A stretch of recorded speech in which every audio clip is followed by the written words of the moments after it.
Musonia School of Music was constructed in 1947, and it was opened for students in 1948.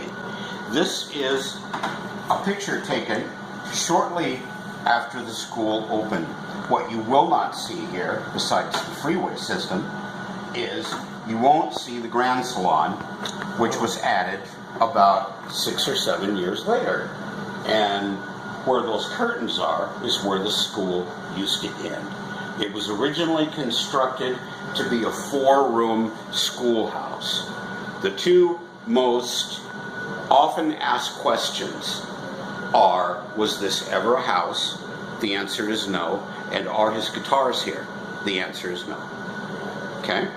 And it was constructed to be a music school. You're standing on the original floor, the original panels, the original fixtures. Everything here is original except for 2 things. The phone had to be changed. It was a rotary dial phone, and it was changed just 2 years ago. We had it fixed, or attempted to, and they said, you can't have this phone anymore. It's not compatible. You must upgrade. Yeah, you have to upgrade. So we did upgrade the phone, and you'll see in the back part of the school, the floor is a green, kind of a hospital-looking type green, military almost. And we had to change that because the floor started to wear out, and we changed that to the white floor probably 45, 46 years ago. Okay? And other than that, everything that you see is absolutely original. It hasn't been changed, it hasn't been renovated, it hasn't been adapted to, and it hasn't been different in any way. It's always been this way. That's one of the charms of the school. Rudy Sarzo taught bass here. Oh, really? Nick Menza from Megadeth, who unfortunately just passed away, he taught drums here. George Lynch taught guitar here. Joe Holmes, who worked with Ozzy, he studied here.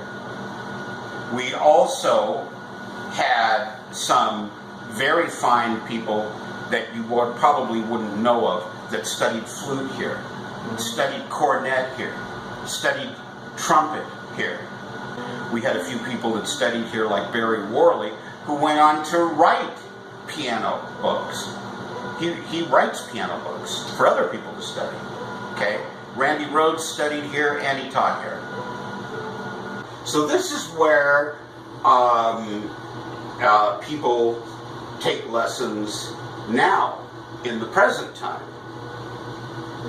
You can see on the diplomas, the top one, where my name came from, and the middle name was the name that we used for our rock and roll band when we were teenagers.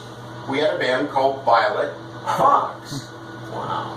And that lasted about 10 minutes. as most bands do. Right. And every once in a while, I feel so sorry for people. They go, dude, I found a Violet Fox, man. I can't believe it. I looked so hard, and I found this guy that had one, and he sold it to me for $120. And I go, man, I have to tell you this. We didn't put it on any records. Oh my God. Oh, all we were was a cover band. the sham lives on, right? Right. Oh my God. And it's so sad. It's so sad that people have to be unscrupulous to that level. It's really too bad. For example, Randy didn't have any picks with his name on it. He used white Fender medium picks. And I asked him once, why did you put your name on those? And then when you're playing at the Starwood, we'll talk about that in a little while, you can flick them out to people. And you know what his answer was? He goes, well, I don't think anybody would want that. Why would they want to pick with my name on it? The very, very next room that we're going to take a look at is the most photographed room of the school. A lot of times people come here just only to see this room. And it's the room that my brother taught in. Okay? We do not teach in that room anymore. We've retired the room like you retire a football jersey. And what we do is we have the room as a shrine to him. And what we have done is we have absolutely recreated the very last moment that he spent in that room before he went to work with Ozzy. Okay? So the room looks exactly like it did the day that he left. It was an autumn day in 1979 to go work with Ozzy. Now, I understand that the opportunity was, larger than life, and maybe so, I guess, but how did your mom take to him leaving the school? And, I'm obviously sure she was proud of him for getting the job, but how did she take to him leaving and being on the road and stuff like that? It was because of her he went. He wasn't going to go. He was going to turn Ozzy down. Well, do you know why? Why would he turn Ozzy down? He was very loyal. He wanted to stay in Quiet Riot. Even though 30 record companies turned Quiet Riot down. My mom even told him, this Quiet Riot band you're in, it's all bullshit. It's no good. The music's no good. People used to come up to him all the time and they used to go, get rid of that singer. That guy sucks. What's interesting is the singer is the reason that that band did so well. And when they released Mental Health, they sold 7 million records in 15 weeks. That's more than Ozzy. Yeah. That's more than Judas Priest. On an initial release. Yeah. That's more records sold on an initial release. First metal band to hit the #1 slot on the Billboard charts. I would venture to say they would probably be the ones who opened the door for a multitude of metal bands, because they had Mental Health first, and then when Come On Feel the Noise came out, because I remember it stalled for a little while. It was a new band, and we kind of liked them, and they were good, but when Come On Feel the Noise came out and they did the video, it became a phenomenon, at least from where we were at. Everybody was talking about it. We all went to the concert. It was amazing. It was amazing. A lot to be said for that, because Kevin DuBrow had a specific voice. He did have a voice then. And I give him that much, that he was sort of the sound in terms of, the band itself. Cavasso did an amazing job on the guitar tracks. I can't imagine what Randy would have sounded like, but I think that was a catalyst for a lot of other bands. Cavasso came from a band that used to open up a lot for Quiet Riot. Really? The band was called Snow. And him and his brother were the guitar player and the bass player from Snow. Right, because they had brothers that went into Hurricane and did bass. Carlos Cavasso's brother played bass, and Rudy Sarzo's brother played guitar. That's correct. In Hurricane. That's correct. Right. Yeah. Wow. And I saw Quiet Riot is on tour now. They always are. So they play a lot. Who's the original member? There isn't any. They're just tethering to the name? The only thing they have is the second generation drummer is Frankie Benelli. Oh, he's in it, and he runs it. Okay. There are no original members anymore. The original member was Kevin. Okay. So Frankie was the original list, as in terms of like their touring band now. That's selling point enough. Right. Yeah. Right. He's an amazing drummer. Did he play with Randy as well? Frankie Benelli? Randy sure wanted it. He tried real hard to get him into Ozzy. Oh, so he. But Sharon wouldn't go for it. Sharon got. Tommy Aldridge? Yeah. He's a Texas boy. Is he really? He's from Texas. Yeah. when they made a change and they got rid of Bob Daisley and Lee Kerslick, Sharon told Randy he could get 2 people in the band to replace him. And she said, "Who do you want?" And he said, "Rudy," because Rudy had played in Quiet Riot. Okay. Now, I'm surprised you didn't tell me, well, you just said there was no original members in Quiet Riot. But what about Rudy? Rudy's not the original bass player. Kelly Garney is. Yeah. And Kelly Garney and Randy formed that group. They formed that group. Right. They auditioned and accepted Kevin. That's right. I remember seeing a video of them. I think they were doing an interview backstage at the Whiskey or something like that, and they got it on tape. If I can ask, I heard some stories about Jakey Lee not being taken care of on his first thing with Ozzy. Just as a backstory too, was Randy sort of taken care of in terms of his writing contributions to the band? Here's how I answer your question, and I can't give you the whole story. Okay. Here's what your answer is. Randy was financially compensated, and he still is. Royalties do come in to his estate. I could tell you what happened with Jake, but I'm not going to. Right. No, and I know a little bit. Because I don't know who's going to see this. Right. And I was just prefacing to sort of ask the thing about Randy. Was Randy taking care of...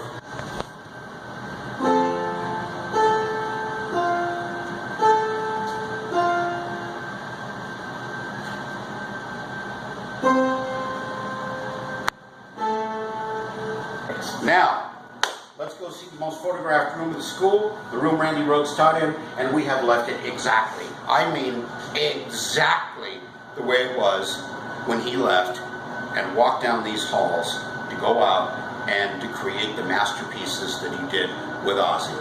So this is the room that Randy taught in, and it is exactly the way it is. And yes, you can come in. Thanks.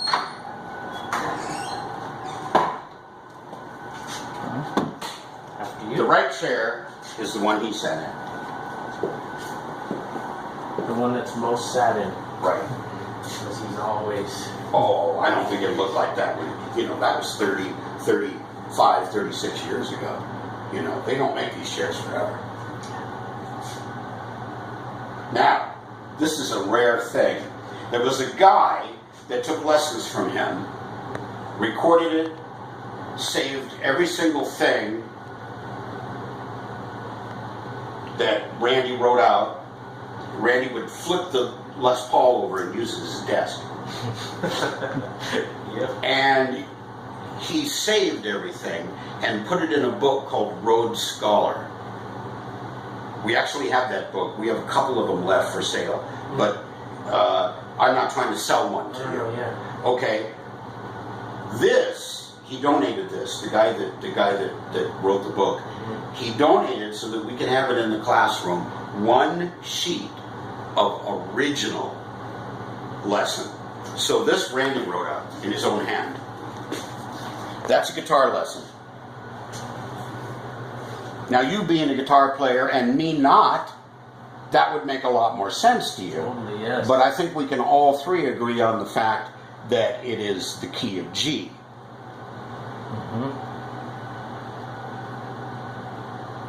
Yep. Fantastic. Now, a couple of years ago, 5 years ago, there became a tradition. This is a conductor's box. People didn't start conducting in front of a band. Is that my phone? Till about 1809. Yeah. Hold on. I gotta go to work. I'll get rid of them.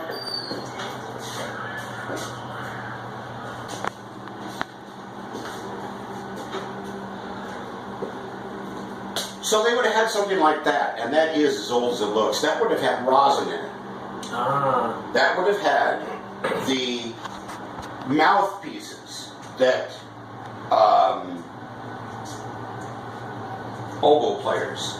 Oboe players get a rough idea of a mouthpiece and they have to carve it to fit their mouth.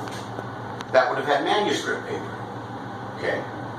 Now when Randy taught in here, that would have had manuscript paper, cassettes, capos, picks, anything that would have been needed to teach lessons. But in the last couple of years, it has become a custom for people. And I'm not trying to rob you of a pick. I'm not trying to rob you of a coin. Oh my God, I forgot my picks. So you knew about it? Guitar player in my, yes. Oh my God. They feel if they put something in here that links them to Randy. Mm-hmm. Coin purse. Cover for a cell phone. A band's name. Jewelry. Paramedic took his badge off one night and put it in here. I took it home, not because I wanted to impersonate a paramedic, but that's too tempting to people, you know? Oh my God. You know?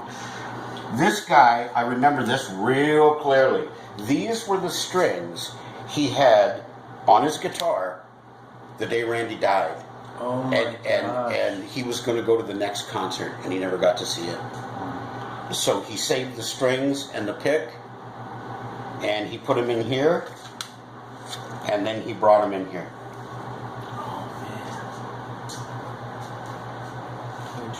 Now this is supposed to bring good luck to people. Okay? Have you had any reports? No, I haven't. It's great. I haven't. I really don't know. I don't know if this turned out to be lucky for anybody that ever put anything in here. Here's what I'm going to do. I'm going to go get my picks, and then before I leave, I'm going to drop them off. Okay, if that's what you want. And then I'm not trying to hit you up for them. No. And then I'll report back. Okay. To see if there's any reports of... See if your luck changes. Yeah, exactly. Yeah. See if your luck changes. And I remember the thing, too. Gosh, I can't believe it. Now, would you like a couple of minutes to photograph in here? If we... Usually, on video. usually people do. If you want a little extra time, I'll give that to you.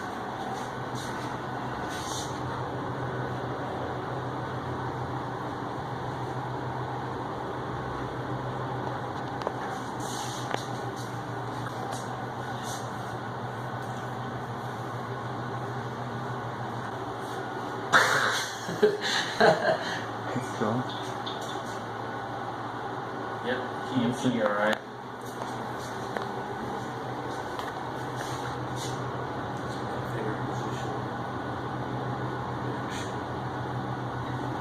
The Rhoads, the master.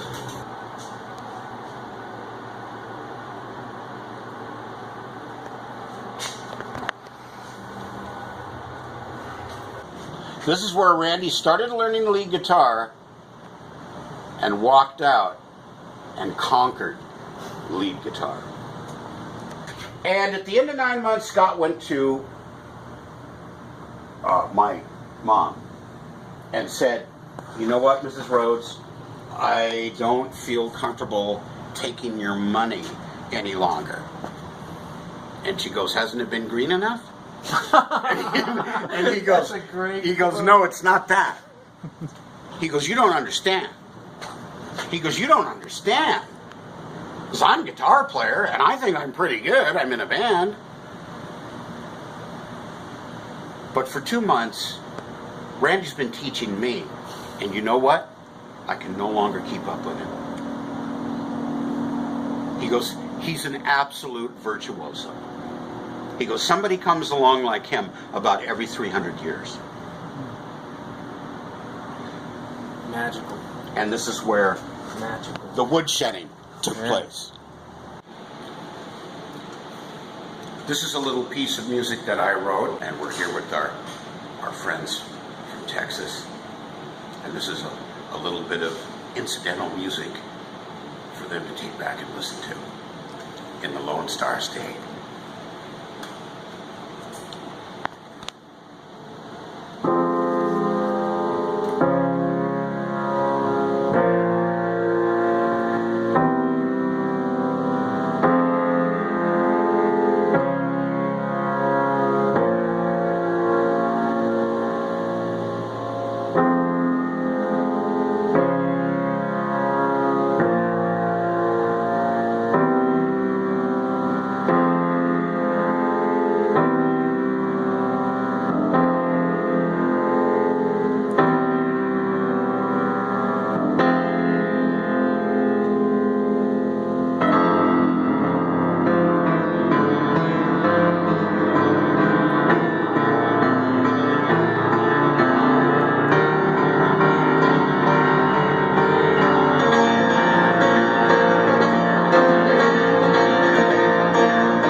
Beautiful, beautiful.